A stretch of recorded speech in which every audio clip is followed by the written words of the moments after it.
Welcome!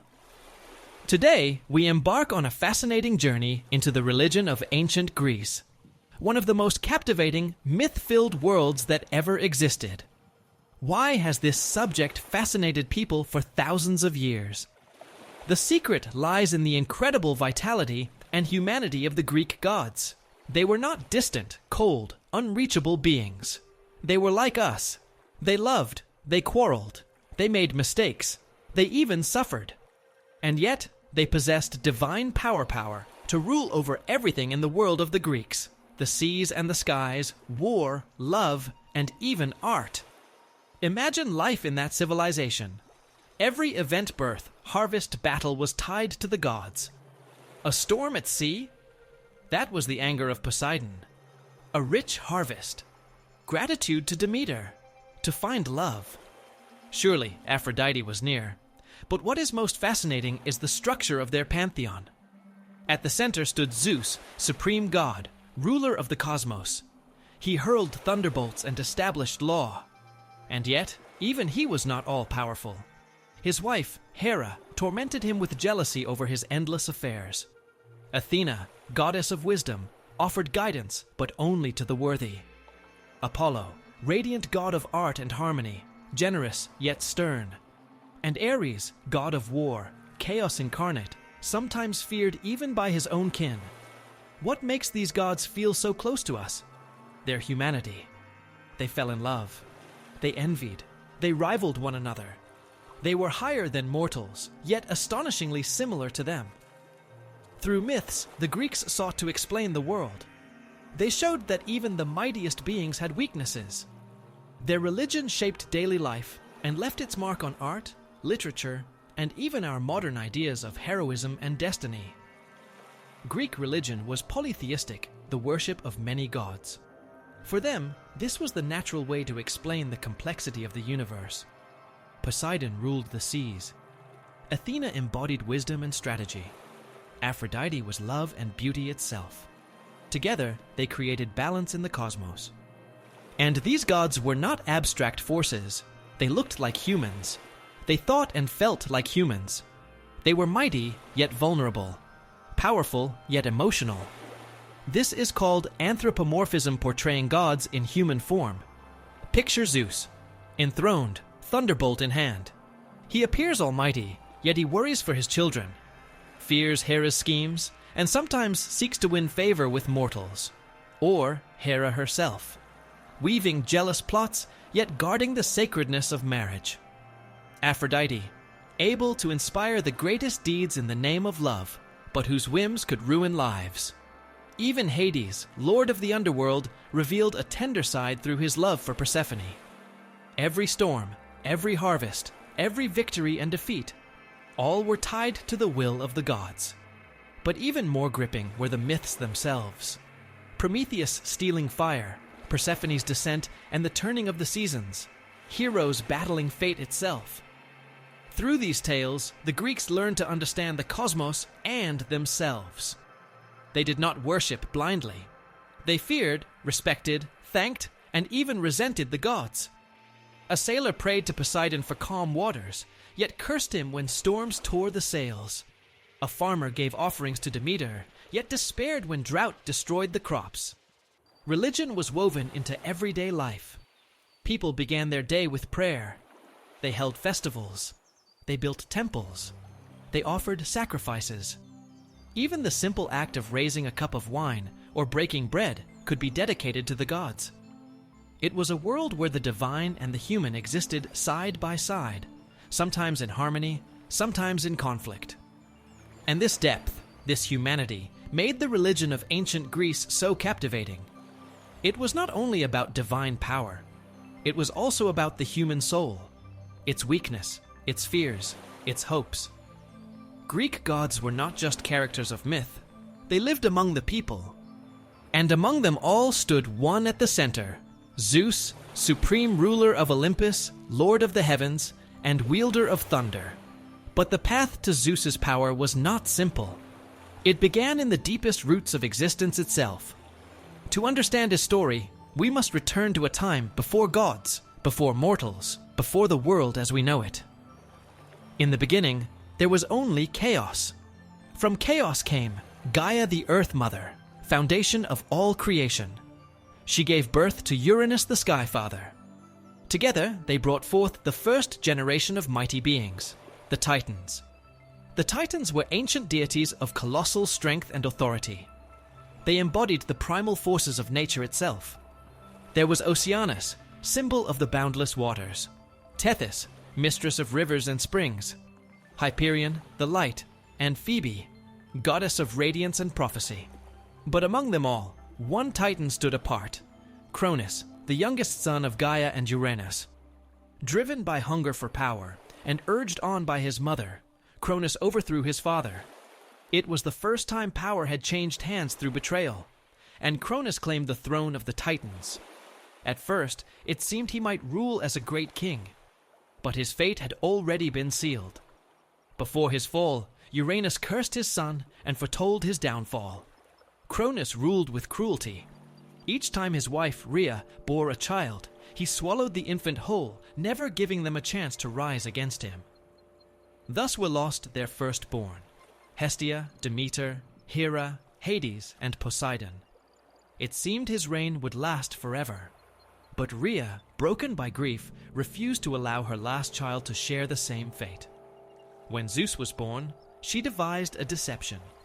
Instead of the infant, she wrapped a stone in swaddling cloths and handed it to Cronus. He suspected nothing and swallowed the stone. The true child Zeus was hidden away on the island of Crete. In a secret cave, he was raised by loving nymphs, and the sacred goat Amalthea nursed him with her milk. Zeus grew in an atmosphere of care and devotion, destined for greatness. He was not just a child in hiding. He was the last hope of the world. His birth marked the beginning of the end for the Titans.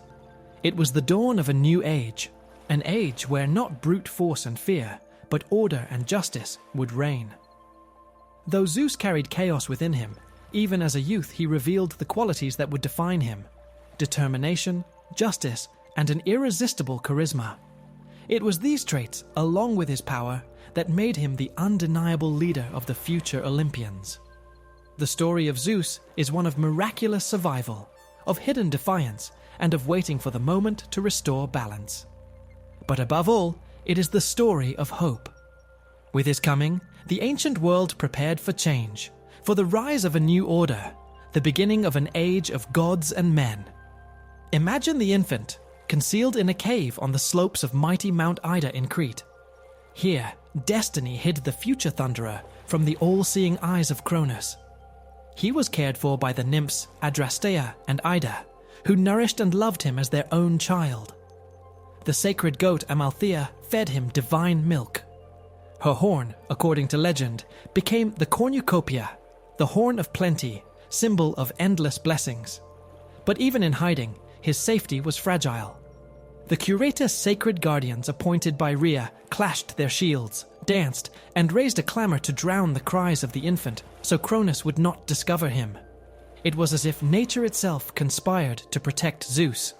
Nymphs, spirits, and beasts, everything around him worked to ensure his survival. When Zeus came of age, he learned the truth of his birth and the prophecy that he was destined to overthrow his father. But to do so, he needed strength equal to that of the Titans themselves. He descended into Tartarus, the abyss where the Cyclopes, the one-eyed giants, were imprisoned. These masters of the forge had once terrified Uranus, who cast them into the depths. Even Cronus, who had overthrown his father, dared not release them, fearing their immense power. The Cyclopes were legendary smiths. They forged weapons that contained the raw power of the cosmos. When Zeus freed them, they saw not only a savior, they saw a future king, a leader worthy of their loyalty, a god to whom they could entrust their strength. In gratitude, the Cyclopes forged for Zeus the thunderbolt, a weapon that became the very embodiment of divine power. Every strike was not merely destruction, but a revelation of supreme authority. In that moment, Zeus received the force that made him invincible. But Zeus was not only a ruler and warrior. He could not resist beauty, whether found in mortal women or even in young men. His passions gave birth to countless tales, each one revealing his strength, his cunning, and his untamed nature. Remember the story of Ganymede. This youth was so dazzlingly beautiful that Zeus, in the form of a mighty eagle, seized him in his talons and carried him to the heavens.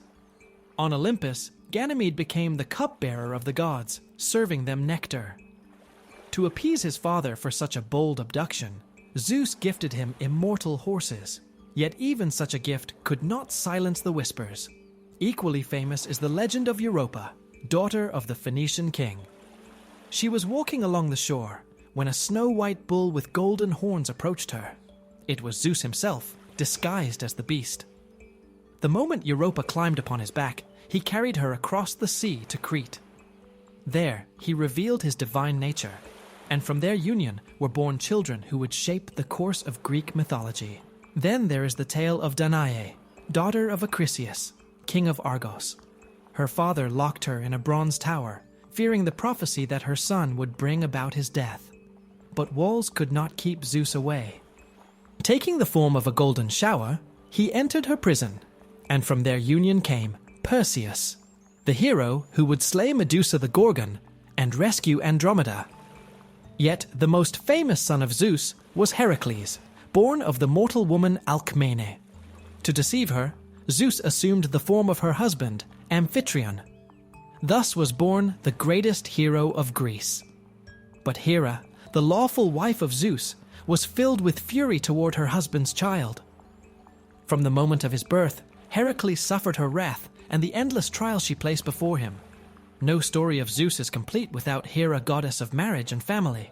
She was not merely the thunderer's wife. Her myths are filled with passion, jealousy, strength, and a relentless pursuit of justice, often in harsh and merciless ways. She embodied both the majesty of the Queen of Gods and the human emotions that made her tale so compelling. Hera was revered as protector of marriage and family. She symbolized sacred union, upheld tradition, and defended fidelity. But her own marriage to Zeus was a story of eternal contradiction. Love and jealousy, devotion and betrayal, the struggle to preserve unity, and the fight to be respected.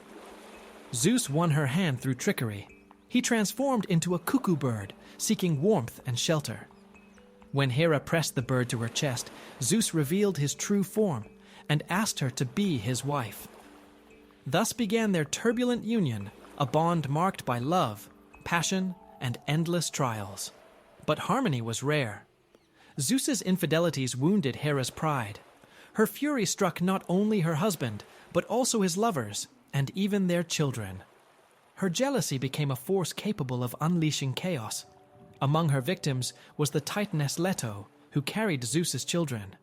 Hera forbade the earth to give her refuge, denying her a place to give birth.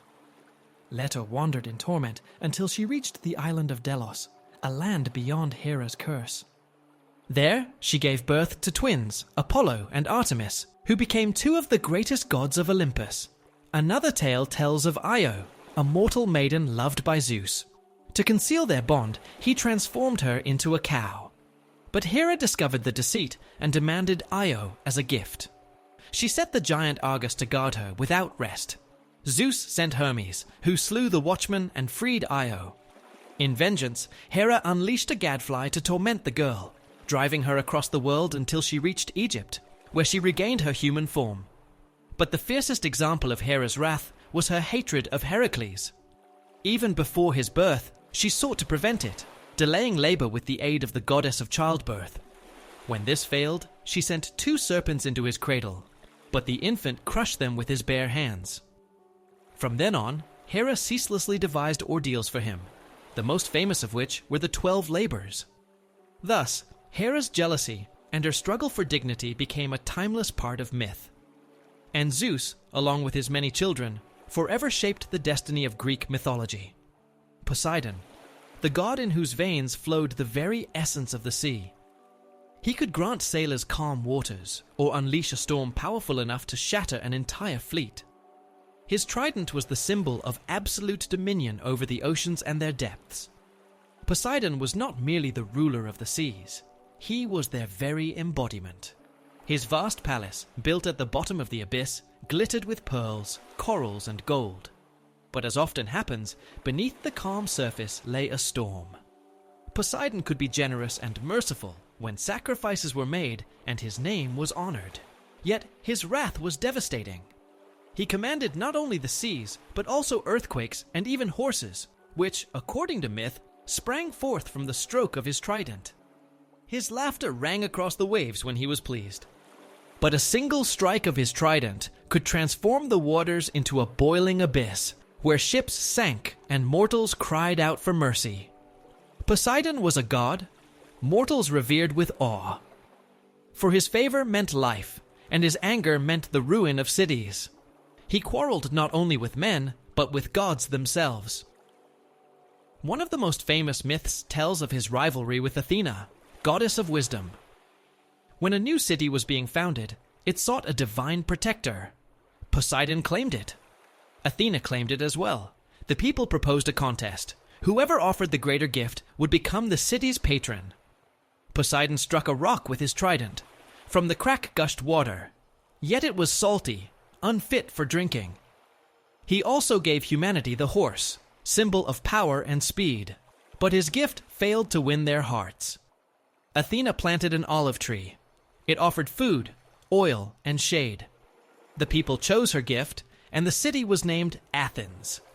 Furious, Poseidon raised the waves and threatened to drown the city, but Athena checked his fury. Thus the myth taught, the strength of the sea does not always triumph over wisdom. Equally dramatic was the tale of Medusa. She had been a priestess in Athena's temple, famed for her beauty. Overcome with desire, Poseidon seduced her within the sacred shrine. Athena, enraged, cast punishment not on Poseidon, but on Medusa herself. She transformed her into a monster, with serpents for hair and a gaze that turned men to stone. The passion of Poseidon thus birthed a tragedy, one that ended only when Perseus struck Medusa down. And who could forget Homer's Odyssey? When Odysseus blinded the Cyclops Polyphemus, son of Poseidon, he incurred the sea god's unyielding wrath. Poseidon swore the hero would not return home until he had suffered enough. He hurled storms against him, summoned monsters, and cast him upon foreign shores. Even when the other gods relented, Poseidon remained merciless. Yet this tale revealed something deeper, that even in the face of divine fury, a mortal with wit, resilience, and cunning could endure. Poseidon was not only lord of the seas, he embodied the force, the unpredictability, and the peril of nature itself. His anger taught mortals to respect the elements. His generosity gave them hope. To him, they prayed for calm waters and blessings on their journeys. The myths surrounding him are filled with storms, conflicts, and unforgettable imagery, making him one of the most striking figures among the gods. And now, after plunging into the raging seas and wrath of Poseidon, it is time to ascend to Olympus. There we find Athena, goddess of wisdom and war, the embodiment of reason and order. Athena was no ordinary goddess. She was the ideal, uniting strength, knowledge, and beauty. Her armor shone, her shield bore the head of Medusa, and her spear seemed as light as a feather in her hand. Yet her gaze revealed, before you stands not a warrior, but a thinker. Her birth itself was a myth of great drama. When the goddess Metis conceived a child, prophecy foretold that her offspring would surpass Zeus. Fearing this, the thunderer swallowed Metis whole, but within his head a new mind began to grow, Athena. When the pain became unbearable, Hephaestus struck Zeus's skull with a hammer, and from the crack, radiant in gleaming armor, spear in hand, Athena emerged. She proclaimed to the world, "Wisdom must always walk hand in hand with strength." Athena did not wage war for the sake of battle. She was a strategist, a mentor, a protector. She was revered by those who could think clearly and act with resolve. She guided Odysseus. She saved Perseus by gifting him the mirrored shield, and she bestowed upon Athens the olive tree, a symbol of peace and prosperity. By her side was always the owl, emblem of wisdom and insight. Athena embodied the perfect leader, rational and just. Her power lay not in brute force, but in clarity of thought. Her wisdom conquered more than any army ever could, and so, after meeting Athena, the symbol of order and reason, we move on to where passion, war, and chaos reign. To the tale of Ares and Aphrodite.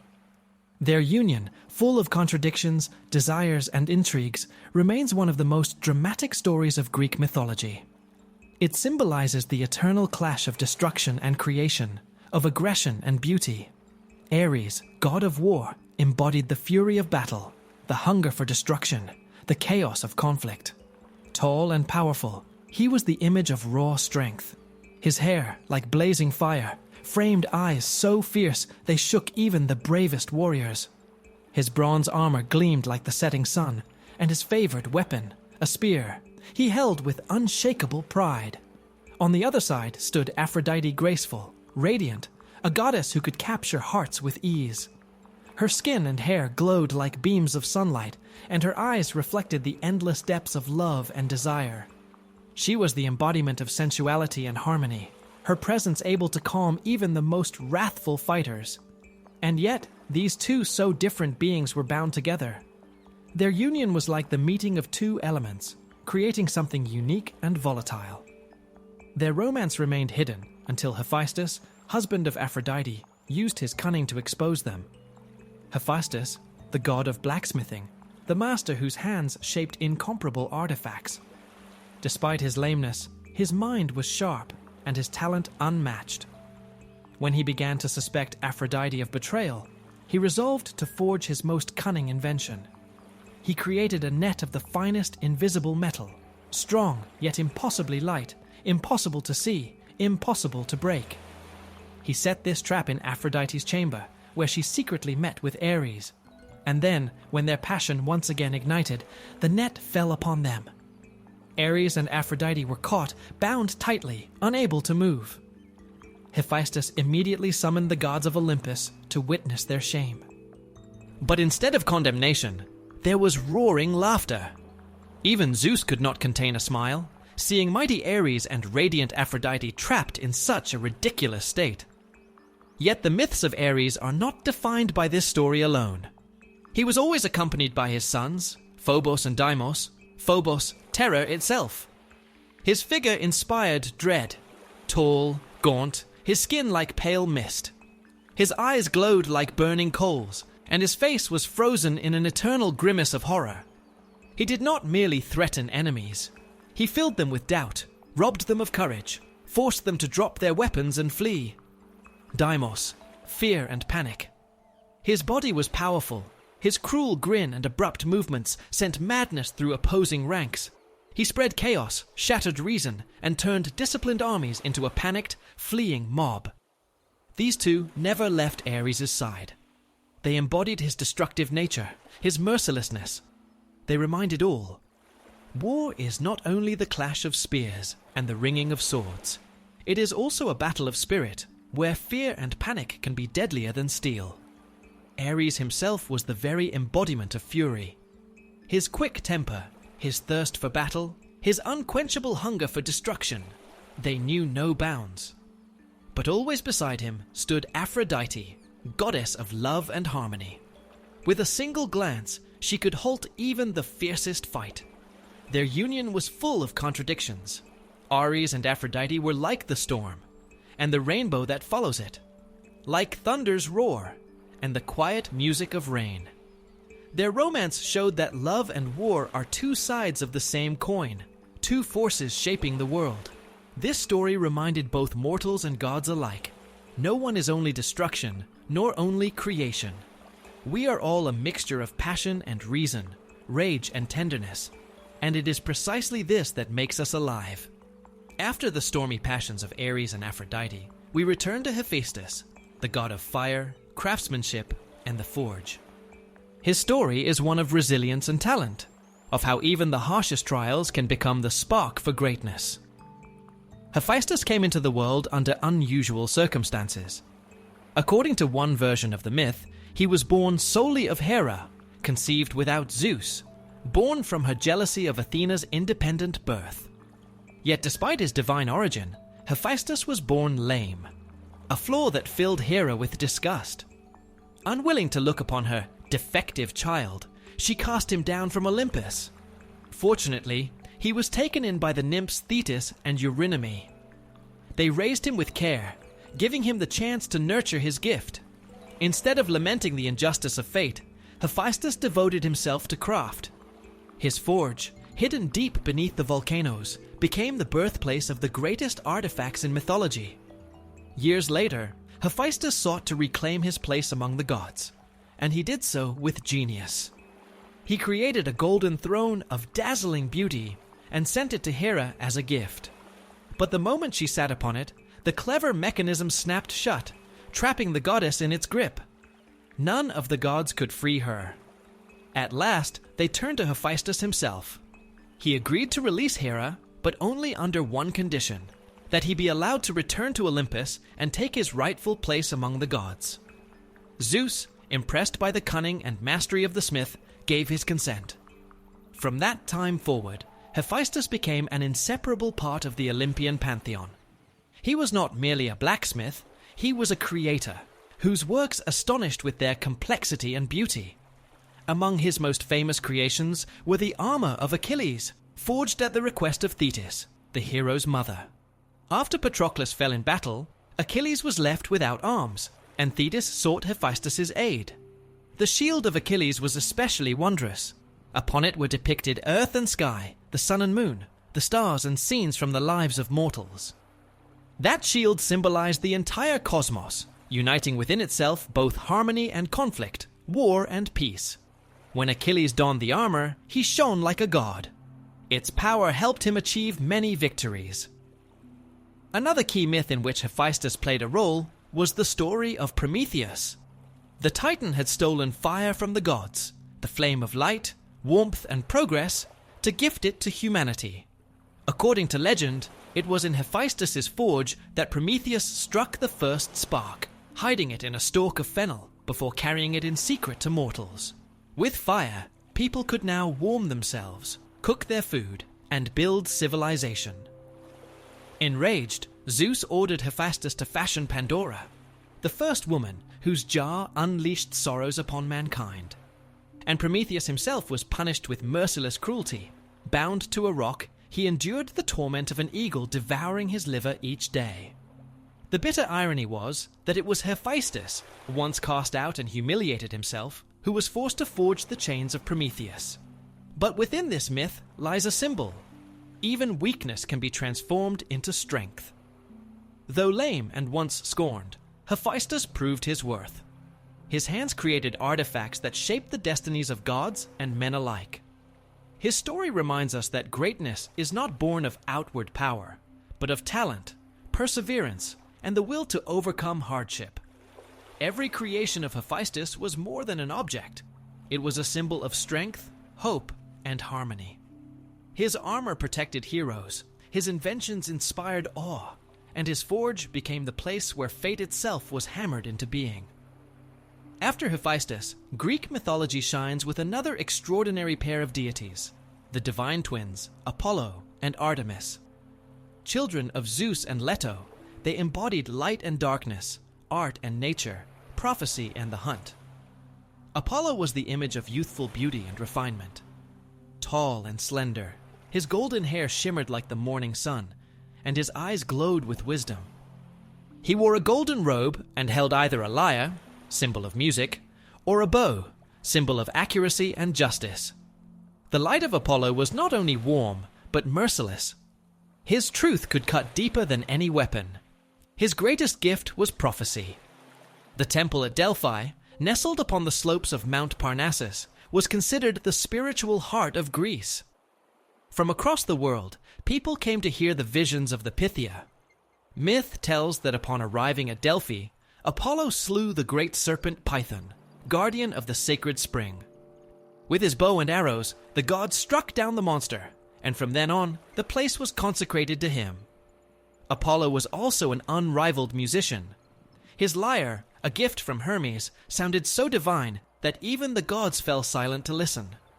But once, the satyr Marsyas dared to challenge him, boasting that his flute could rival Apollo's music.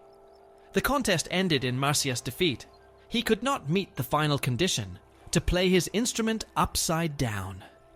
Apollo punished him cruelly, a reminder that divine music lies forever beyond mortal reach. Artemis, by contrast, was the embodiment of wildness and freedom. Her hair flowed like silver moonlight, and her eyes gleamed with the cold brilliance of the stars. She wore a light hunting tunic, a silver bow upon her back, and a quiver filled with arrows. Wild animals surrounded her, following their goddess and protector wherever she went. One of the most famous stories is the vengeance of Artemis and Apollo upon Queen Niobe. Niobe, proud and arrogant, dared to insult their mother, Leto. She boasted that she was greater than Leto, for she had more children. This audacity provoked the wrath of the divine twins. Apollo and Artemis descended to Earth to punish Niobe. They struck down all her children, sparing only one daughter. Thus the gods showed, the pride of mortals before the divine will always be punished. Driven mad with grief, Niobe fled into the mountains. There, according to the myth, she was turned into stone. From that rock flows an eternal stream of tears, the symbol of her endless sorrow. Artemis swore to preserve her virginity, rejecting all bonds. Her independence and inseparable connection with nature made her the ideal figure for young women who longed to be just as free and strong. The stories of the twins, Apollo and Artemis, symbolize the unbreakable unity of opposites. Light cannot exist without darkness, just as music cannot exist without silence. Apollo inspires the pursuit of clarity, harmony, and art. Artemis reminds us of the power of nature and the need to protect the world around us. Their myths teach that life is impossible without balance. Light and dark, day and night, civilization and nature, all are parts of a single harmony that lies at the foundation of the world. After the tale of Apollo and Artemis, let us turn to one of the most moving myths of ancient Greece, the story of Demeter and Persephone. This is not only a story of abduction, but also of the eternal cycles of nature, of the changing seasons, and of the balance between life and death. In ancient times, when the earth was still young, and the gods still walked among mortals, a tragedy unfolded, a tale of mother and daughter, of loss and renewal. This legend reveals the very essence of life, its mysteries and its transformations. Demeter, goddess of fertility, was the embodiment of the earth itself. Her hair flowed like ripe wheat, and her caring hands bestowed harvests upon humankind. The fields blossomed, the trees bore fruit, and people lifted their prayers of gratitude to the goddess. But beneath this gentle image of a mother lay a force like a storm, a force that could destroy everything if her beloved daughter, Persephone, was ever endangered. Persephone was the young goddess of spring. Her beauty outshone the brightest flowers. She loved to wander the meadows, gathering narcissus, tulips, and roses. Her laughter rang like chimes, and her footsteps seemed to awaken nature itself. But her beauty drew not only admiration, it also stirred desire. From the dark underworld, she was watched by Hades, lord of the dead, whose very name filled mortals with dread. His stern features, his shadowed garments, and his three-headed hound Cerberus made him a figure of merciless authority. And yet, even he was capable of love. Hades fell for Persephone and resolved to make her his queen.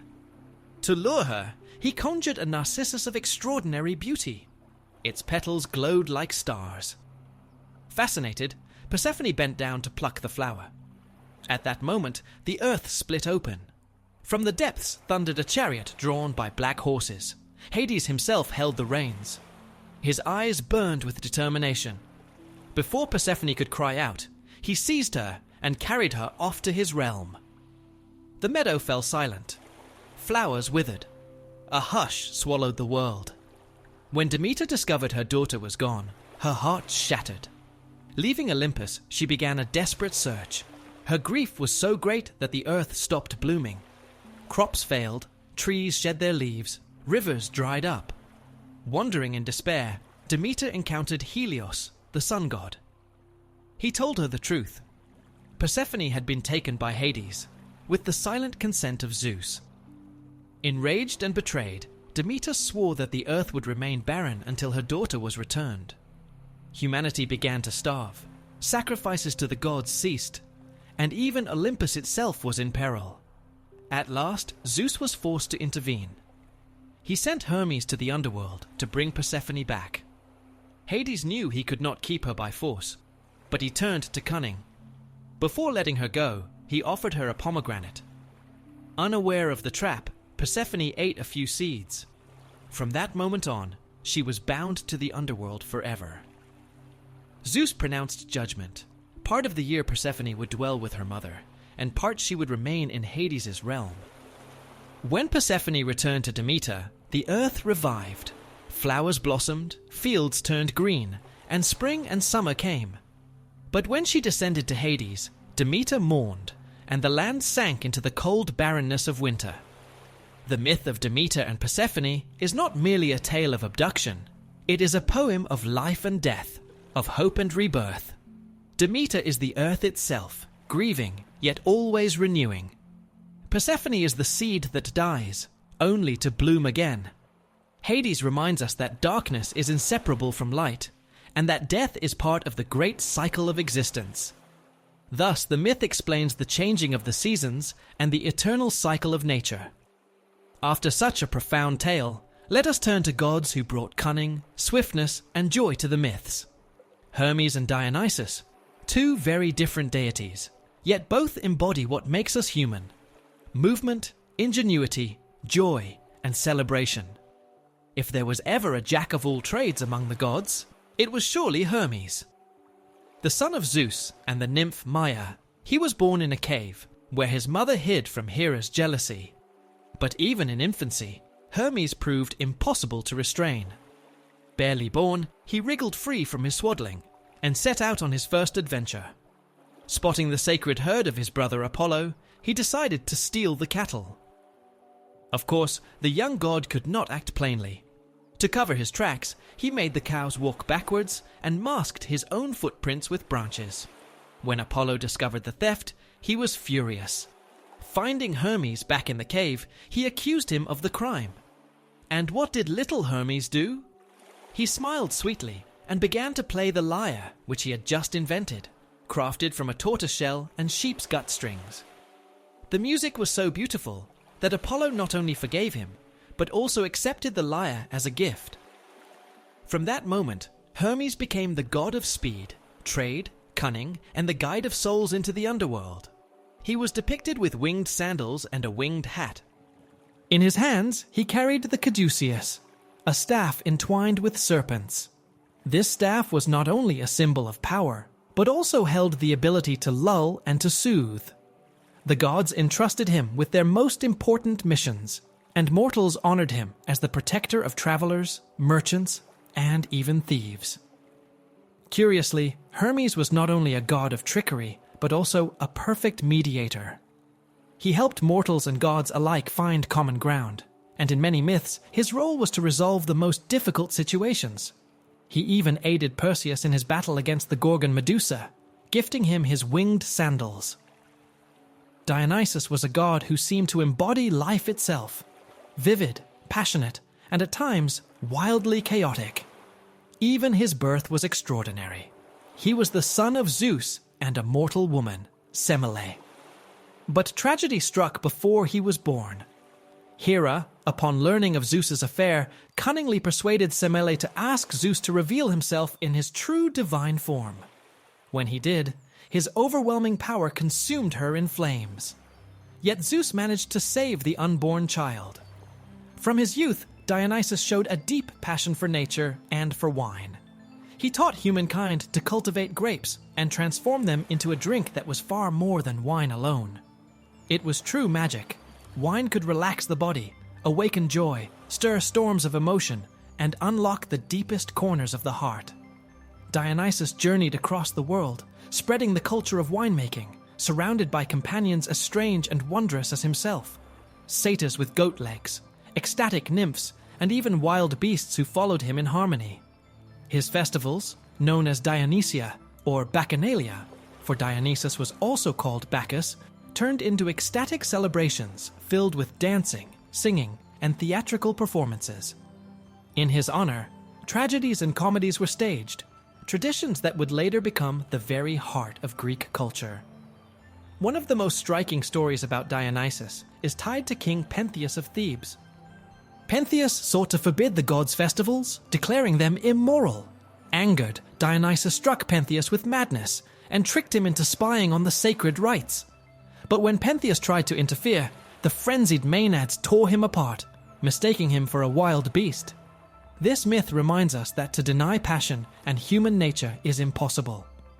After the tales of gods who filled the world with cunning, joy, and art, it is time to return to the origins, to the Olympian gods we know so well. A battle of generations arose. The younger gods rose up against their forebears, the Titans. It was a struggle not merely for power, but for a new order that would forever alter the destiny of the universe. When Zeus came of age and learned of his fate, he resolved, with the help of his mother, to free his brothers and sisters and overthrow the Titans. At last they were liberated and joined Zeus. Thus began the Great War, the Titanomachy. This battle of generations raged for 10 long years. On one side stood the Titans, led by Cronus. These ancient beings possessed unimaginable power. Each of their strikes shook the ocean that held up the heavens. On the other side stood the young Olympians, led by Zeus. Their powers were only beginning to unfold, yet they had a vital advantage: unity, determination, and cunning. Zeus knew he could not defeat the Titans alone. He descended into the depths of Tartarus, where the Cyclopes and the Hecatonkhyres were imprisoned. The Cyclopes, one-eyed smiths, were master craftsmen.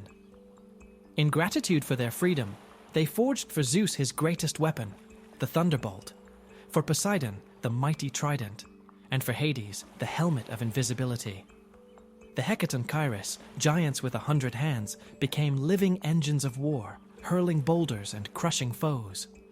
The battlefield spread across the peaks of Olympus and the shadowed valleys of the earth. Zeus unleashed his thunderbolts upon the Titans, lighting the sky with blazing fire. Poseidon, wielding his trident, summoned tsunamis and devastating earthquakes. Hades, unseen beneath his helmet, slipped into Titan ranks, sowing fear and confusion. The Hecatonkhyres hurled stones like storms, helping the Olympians gain ground. The Titans answered with sheer force. Their strikes shook the earth. Their roars echoed through the cosmos. Atlas bore the weight of the heavens, striving to weaken the gods. Hyperion blinded them with dazzling light, and Cronus, armed with his sickle, fought with relentless fury. After 10 years of ceaseless war, Zeus and his allies triumphed. The Titans were cast down, imprisoned behind unbreakable walls and a river of fire, with the Hecatonkhyres standing guard to ensure they would never rise again. This victory marked the dawn of a new order. Zeus became ruler of the heavens and the earth, Poseidon of the seas, and Hades of the underworld. The Titanomachy is not merely a tale of war. It is the story of generational change, of the struggle between the new and the old, of breaking from chaos to forge order. The Olympians brought not just new rule, but also laws that became the foundation of harmony. This myth reminds us that every great transformation demands struggle. It is only through conflict that new beginnings are born.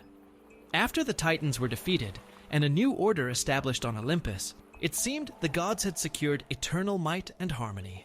Yet even immortals were not free of discord and rivalry. Despite their grandeur, the Olympians bore human weaknesses. They grew jealous, they fell in love, they raged with emotion. These traits revealed themselves most clearly during the Trojan War, one of the greatest conflicts where gods intervened in the fate of mortals. Divided into two camps, their ambitions, their anger, and their loves became invisible threads pulling at the course of events. The story begins with the Apple of Discord at the wedding of Peleus and Thetis. The mortal hero and the sea goddess invited all the gods, all but one. Eris, goddess of strife, was left uninvited. Insulted, she cast a golden apple into the feast, inscribed with the words, "To the fairest." That single act was enough to spark chaos. Hera, Athena, and Aphrodite, 3 great goddesses of Olympus, quarreled over who was most deserving of the prize. The decision was given to Paris. The Trojan prince famed for his beauty. Each goddess offered him a gift in exchange for victory. Athena promised wisdom and unmatched skill in war. Hera offered power and wealth. Aphrodite offered the love of the most beautiful woman in the world, Helen, wife of Menelaus, king of Sparta. Paris chose Aphrodite, provoking the wrath of Hera and Athena. From then on, the Olympians were divided.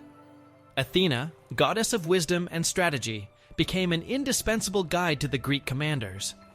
She devised their plans, inspired their warriors, and fought beside them, proving that intellect can overcome brute force.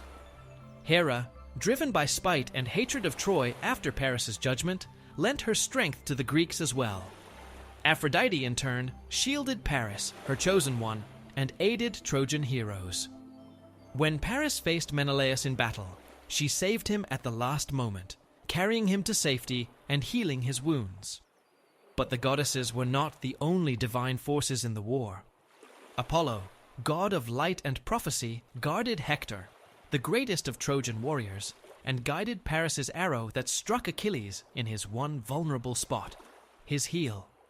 Apollo symbolized order and radiance, yet his actions showed he could be ruthless when defending those he favored. On the opposing side, Poseidon, god of the seas, lent his might to the Greeks. Once the Trojans had built the walls of their city, never foreseeing such a war, but Poseidon aided their enemies. At sea, he summoned storms to destroy Trojan ships and unleashed waves to weaken their defenses. The battlefield often became an arena for gods themselves. Athena clashed with Ares, the war god, whose madness she overcame with wisdom.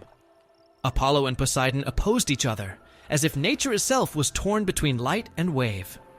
Even Zeus, striving to remain neutral, nearly yielded to action when the fates of great heroes hung in the balance. The intervention of the gods made the Trojan War more than a conflict of mortals. It was the collision of divine ambitions. Every step of the heroes was touched by the unseen hands of Olympus. The gods shielded their favorites, cursed their foes, and bent the course of destiny. In the end, Zeus, seeing divine quarrels threaten the balance of the world, commanded the gods to withdraw, leaving mortals to finish the bloody saga on their own. The Trojan War was not only the greatest trial of mortals, but also a mirror reflecting the flaws and passions of the gods themselves. The Olympians proved they were just as prone to love, to anger, to jealousy as any human. Their interference transformed the war into an epic where the fates of gods and men were forever entwined. After the storm of battles and divine intrigues, it is time to turn to more peaceful moments, when mortals honored their heavenly patrons not with weapons, but with festivals and with art. The ancient Greeks glorified their gods, turning every celebration into a grand event that united people, inspired creativity, and strengthened faith. These festivals were not mere rituals, but true cultural milestones that left their mark on history. The most famous of them were the Olympic Games, dedicated to the mightiest of gods, Zeus. Every 4 years, in Olympia, the sacred site on Greece's western shore, athletes from across the land gathered to demonstrate their strength, agility, and endurance. The games began with a solemn procession and sacrifices to Zeus, accompanied by prayers for victory and divine blessing. The competitions included foot races, javelin and discus throws, chariot racing, and even pancration, a brutal blend of wrestling and boxing. Each contest was not only a trial of skill and power, but also an act of reverence to the god. Winners received not gold, but laurel wreaths, the symbol of Zeus, and their names lived on forever. Olympia itself, with its majestic temple of Zeus and the god's colossal statue crafted by Phidias, embodied divine strength and glory. And if the Olympic Games reflected power, then the Pantheon of Athens celebrated beauty, art, and wisdom. This festival, dedicated to the city's patron goddess Athena, brought together every stratum of society. Once every 4 years, the Great Pantheon was held, lasting several days and filled with countless events. The highlight of the festival was a grand procession, with thousands of people taking part. Citizens would walk to the Acropolis to present Athena with a new peplos, a massive woven robe, decorated with scenes of her victory over the giants. This sacred garment was lifted up and offered to the statue of Athena Parthenos, crafted from gold and ivory. Poetic recitations, chariot races, and dances held near Athena's temple were among the most spectacular events.